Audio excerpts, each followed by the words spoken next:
I feel like the allostatic load of trauma dips us into the trauma field of reality.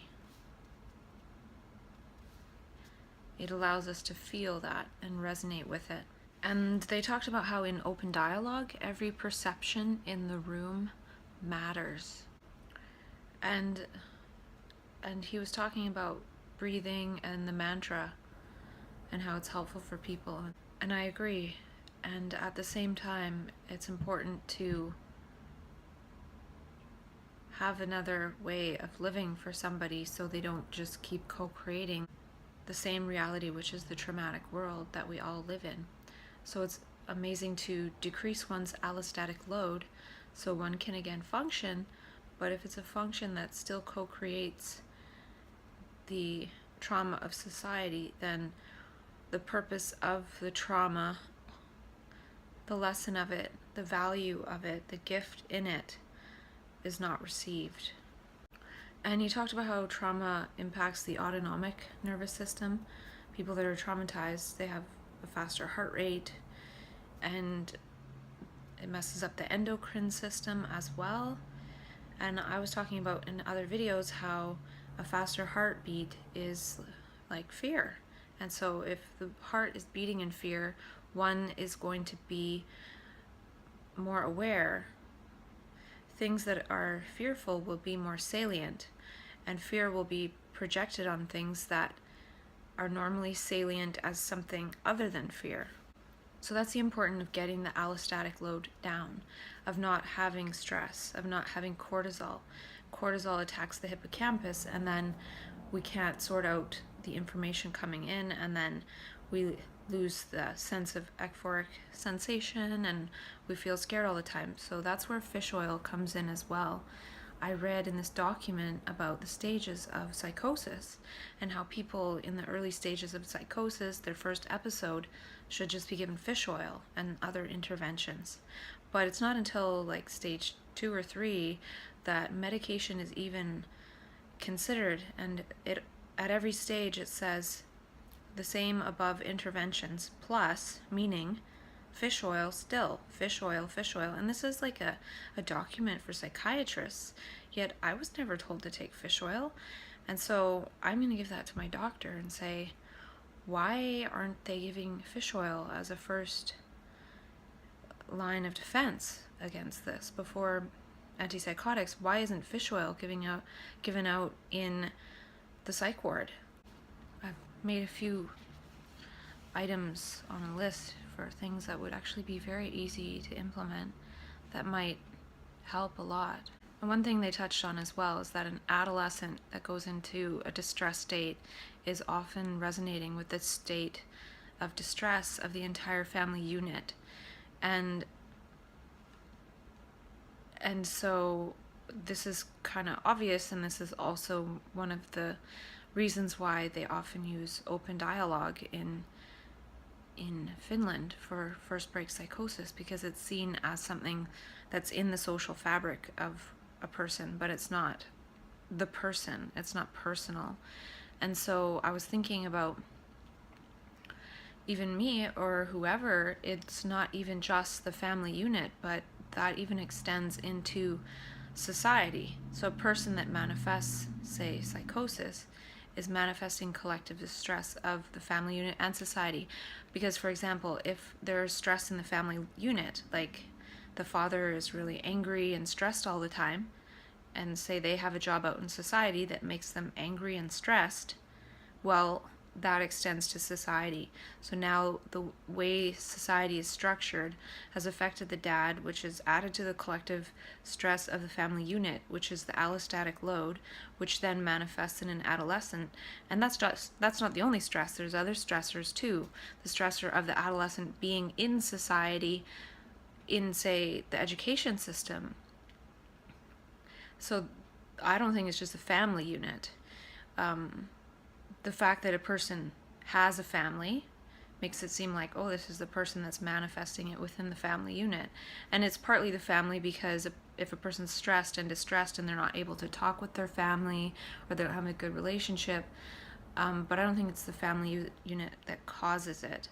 It's just one person manifesting the collective distress, which means the person's distressed because everyone else is distressed, and they're also personally distressed because of their distress in the distress of the structure of their life and society, as well as the life and society of every family member in the unit. So if everybody in the family was super happy and everything with their life and the design of their life, then maybe the person wouldn't manifest that distress. But they could still have personal distress that would manifest it.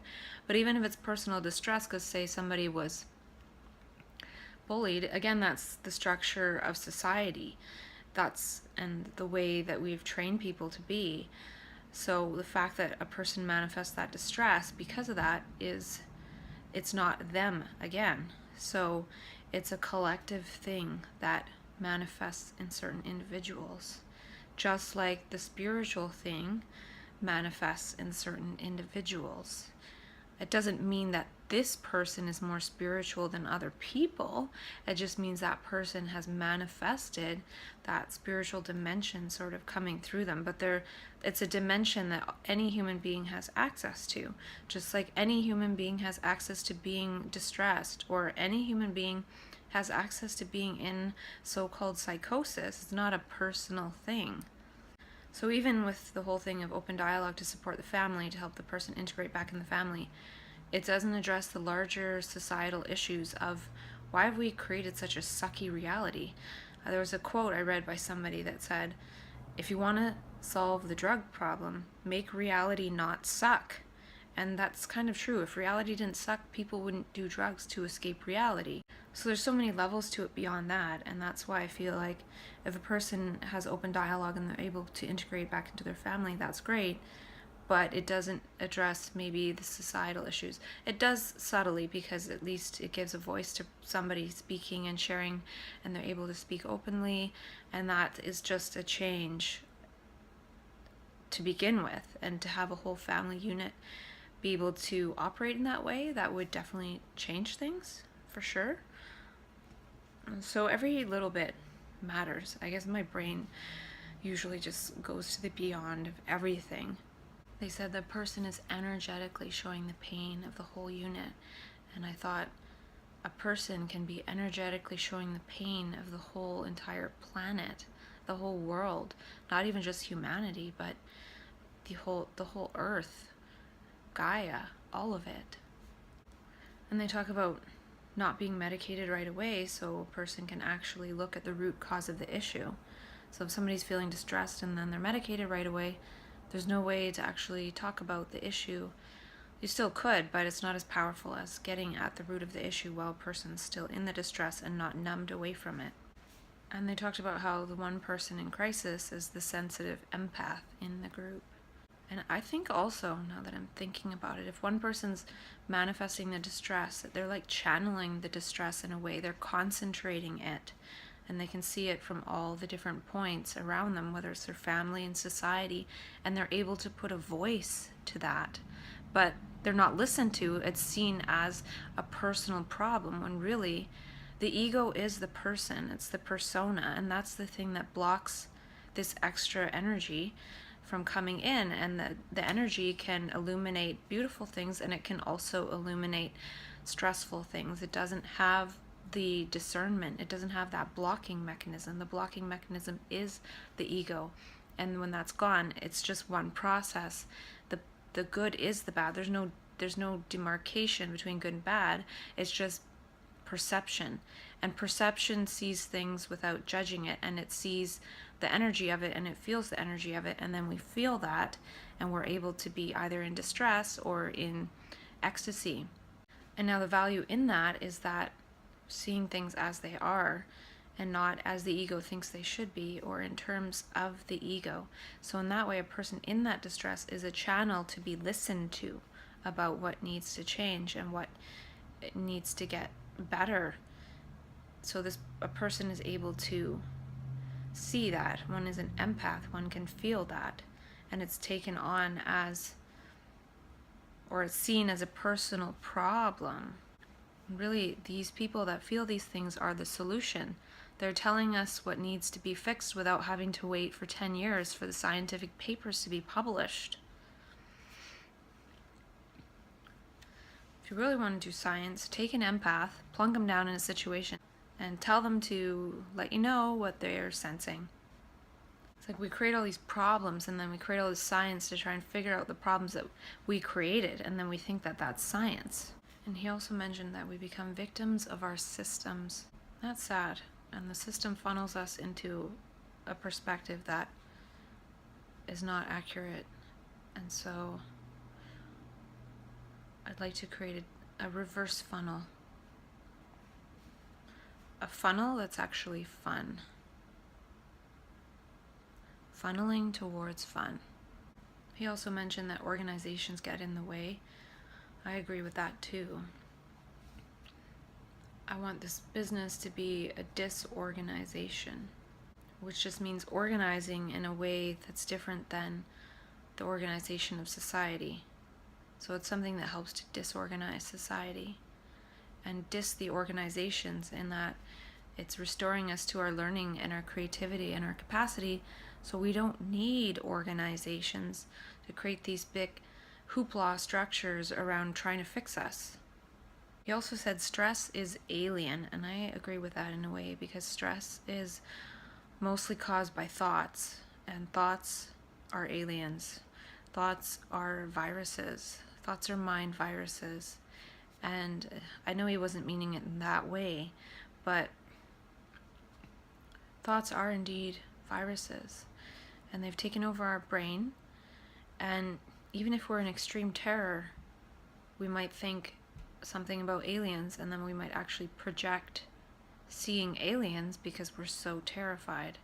So the mind really does produce what it is that we're resonating with, and we can actually project it outside of us and see it. People who so-called hallucinate all the time. If everybody was hallucinating in that way at the same time, it would actually be true. So it's a good thing we don't all believe in aliens at the same time, otherwise they would be here, because we would see, and then that's what would happen. And that's the thing too, is the healing. There needs to be some kind of healing from this system, but it's also healing for what? And I think that the altruism deals with the for what. So I might have talked about before, or I had a realization a couple years ago. I was being really healthy. I was eating super healthy, doing all this healthy stuff all the time. Healthy, healthy, healthy, healthy, healthy. And I realized, what am I being healthy for? Am I being healthy to be healthy? And that really struck me as something I'd never really considered before. Because years ago, over 10 years ago, I had chronic fatigue syndrome, and it took me a while to be really healthy and then feel energetic again. And so I realized it's not as much about being healthy in terms of, eating perfectly healthy and taking a lot of vitamins. And even though I eat pretty healthy and I take some vitamins, my whole lifestyle doesn't need to be designed around getting vitamins and doing healthy things, because I actually spent time doing rolfing and colon hydrotherapy and all these healthy things to try and get healthier. So I was always trying to get healthier. And so again, that's kind of always about me and my health. And so I'd rather spend some of that energy on something else, like healthy for what? It's great to be healthy and have lots of energy, but what for? What am I going to use that energy for? It's not like I didn't have anything else in my life, but I realized that a lot of what I was doing was around being healthy. And actually, I feel like right now I could be a little bit healthier. I don't think there was a lot of value in being that healthy, because I have that context, I have that comparison to be like, ooh, my health, my physiology is lacking a little bit.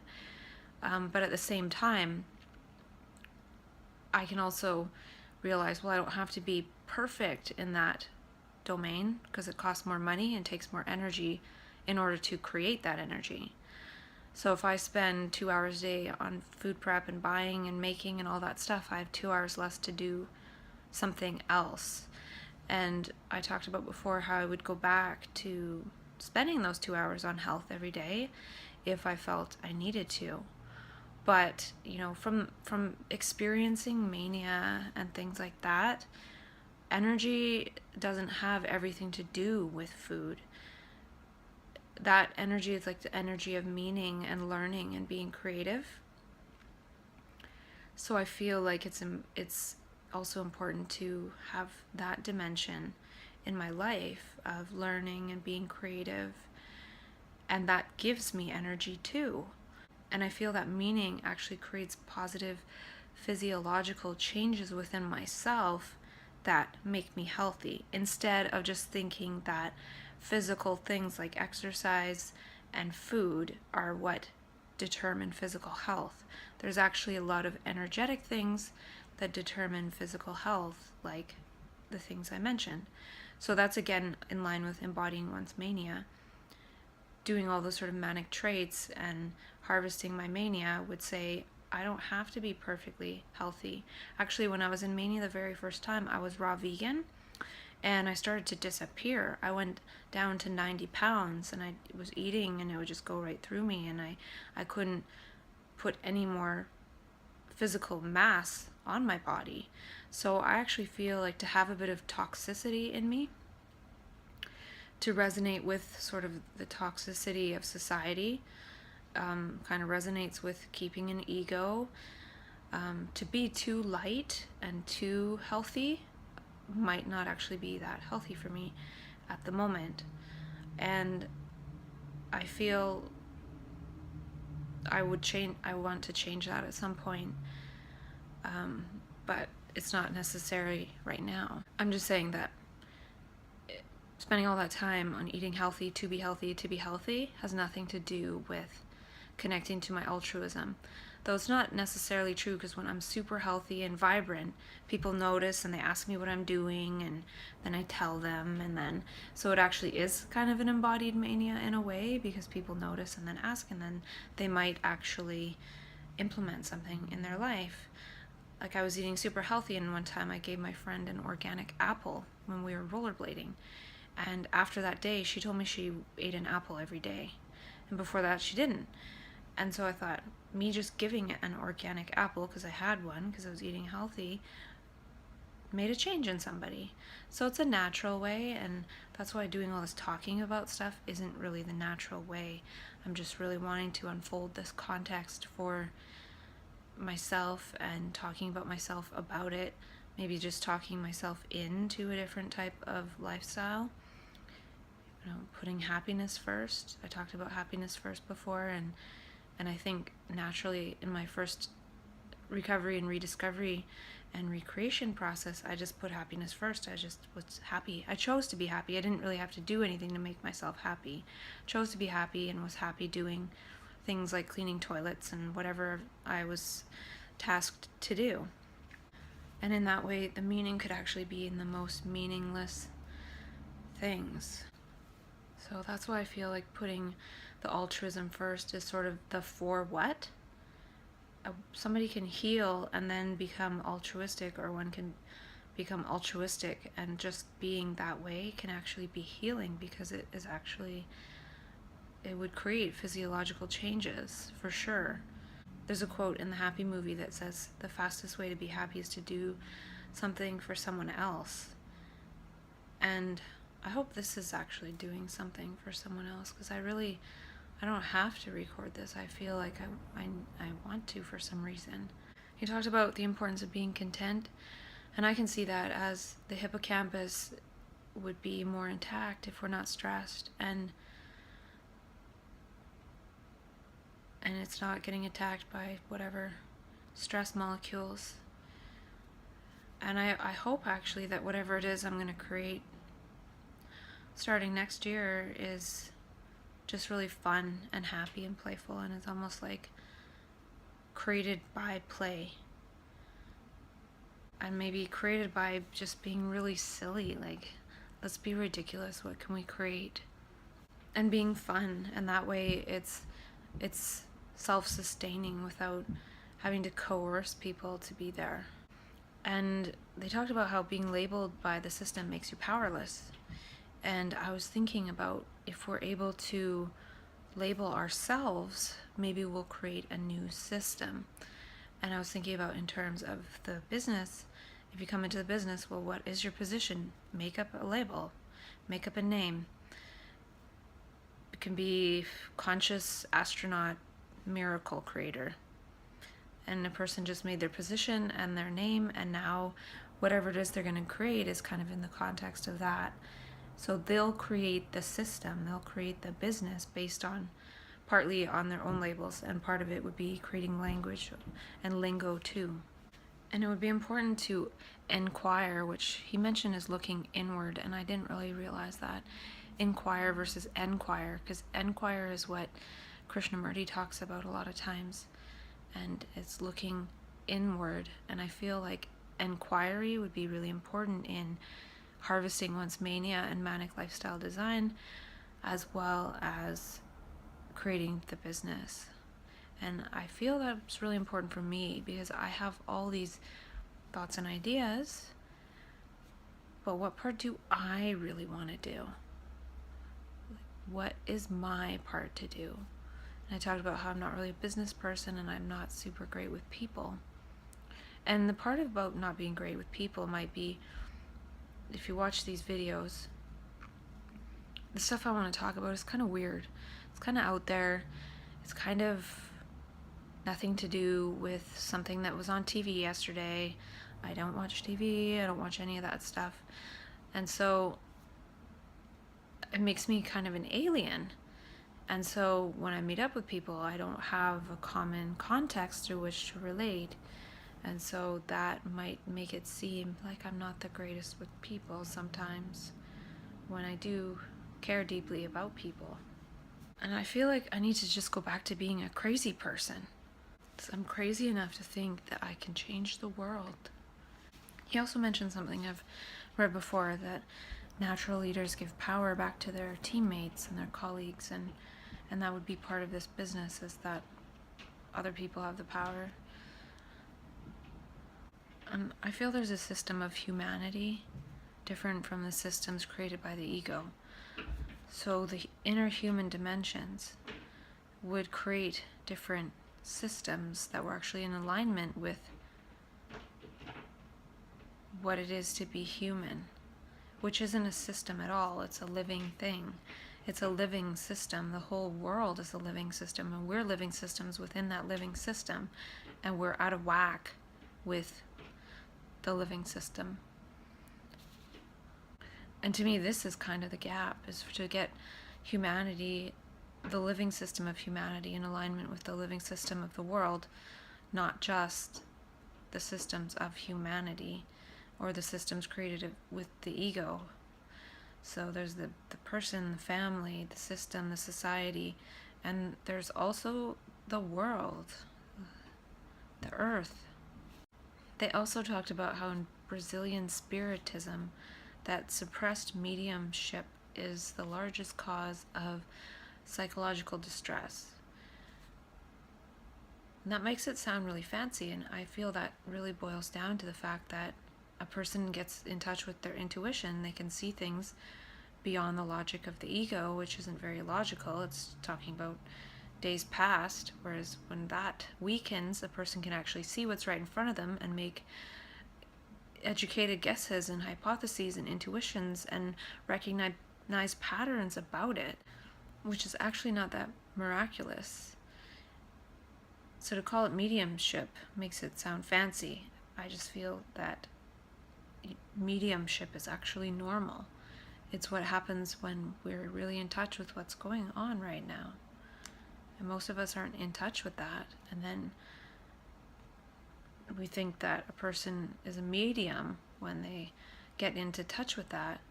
And my thing is actually that, and it could be part of this business, that one day people that are in touch with their intuition, so-called mediums, will actually help people that aren't, in a way that is like, okay, hello, you're lost in illusion, you're hallucinating, your ego is thinking again, and you're thinking about yourself 10 years ago. Like, that's a hallucination. It has nothing to do with right now.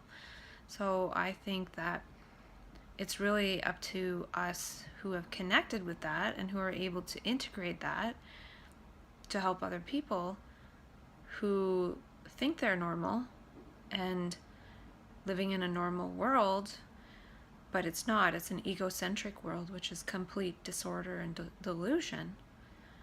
And the people that are trying to help us are suppressing us.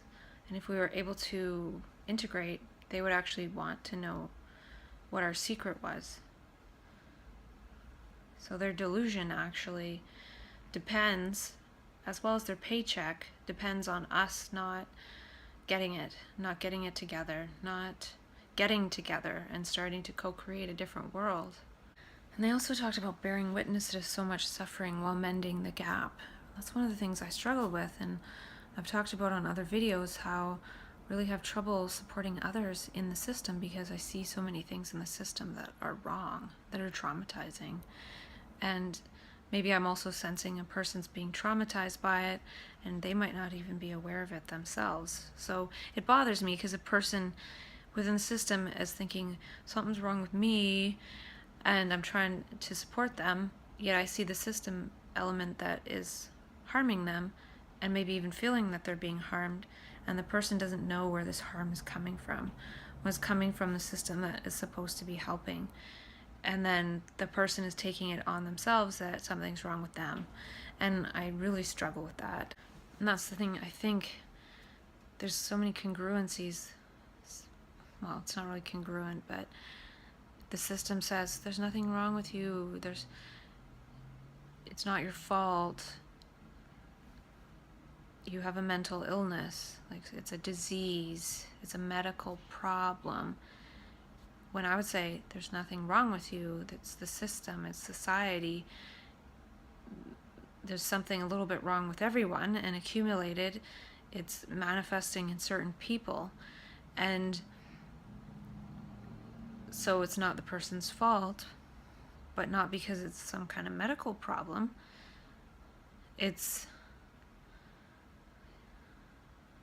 everything else. So they're right when they're saying there's nothing wrong with you. It's not your fault. It's just when they start to say it's your own brain. And maybe it could be a medical problem in that a person is sensitive. Their brain has, the brain dis-ease is that they become sensitive to seeing all this crap around us all that nobody else can see, or not everybody can see and feel. And it's not just about seeing it.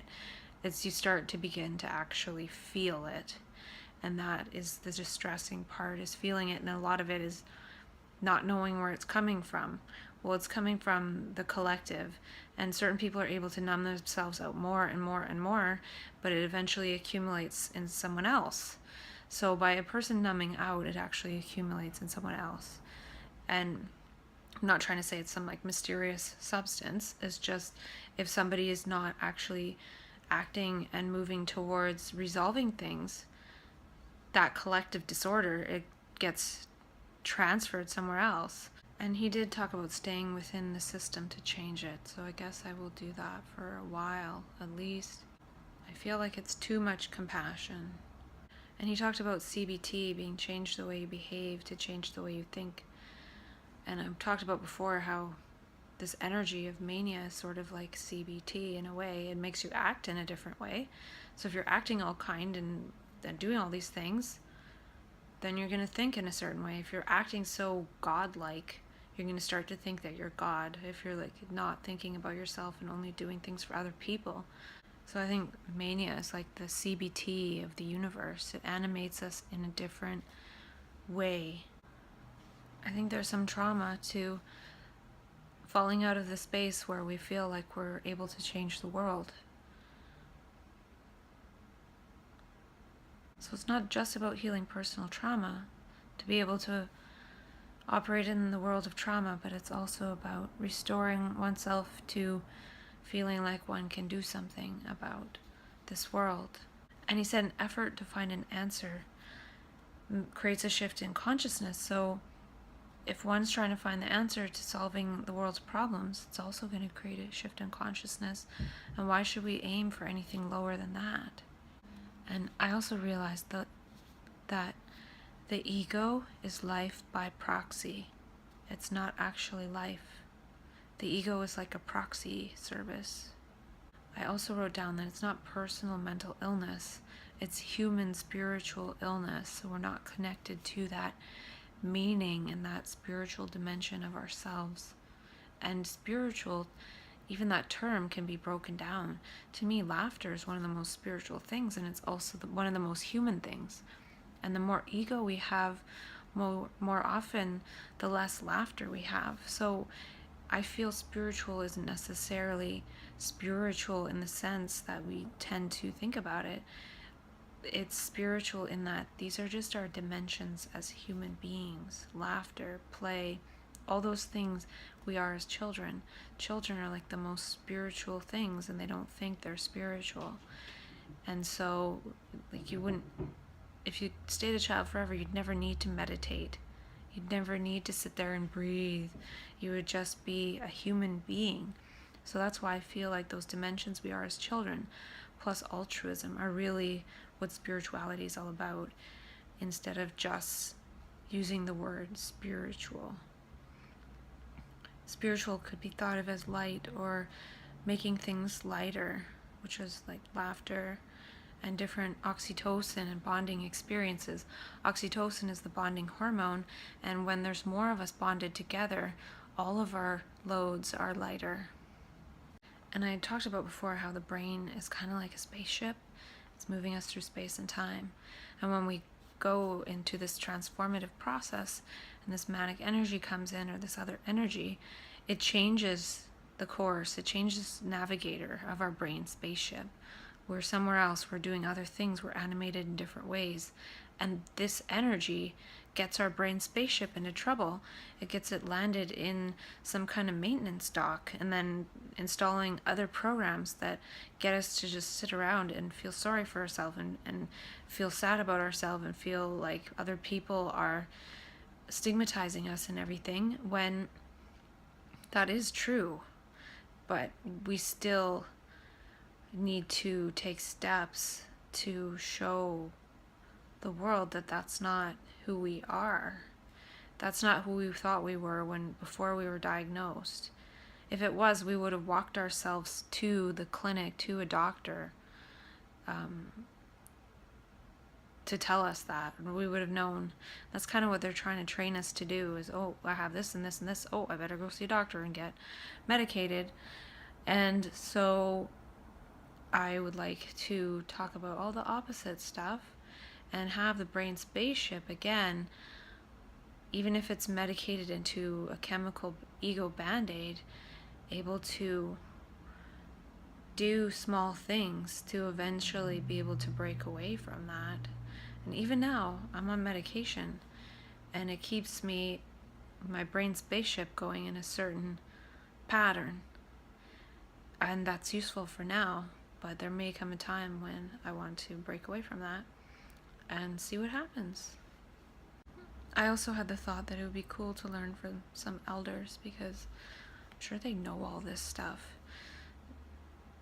They understand it, and they'd be able to talk about it a lot better than I'm able to guess at. And I think too that one of the things they likely have, and I don't really know anything, is that the connection to the earth and nature.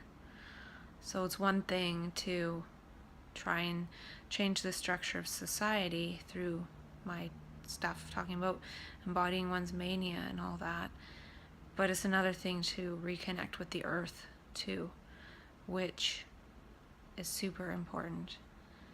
And in my mind, we are the native people too. We're not separate from them. We're like, they were here and then we were here, but where did we come from? Apparently somewhere else on the earth. And we came in here and like destroyed everything, but we're really destroying ourselves. It's like we came with the ego and they didn't have that. And we've created this mess, and we don't know how to uncreate it.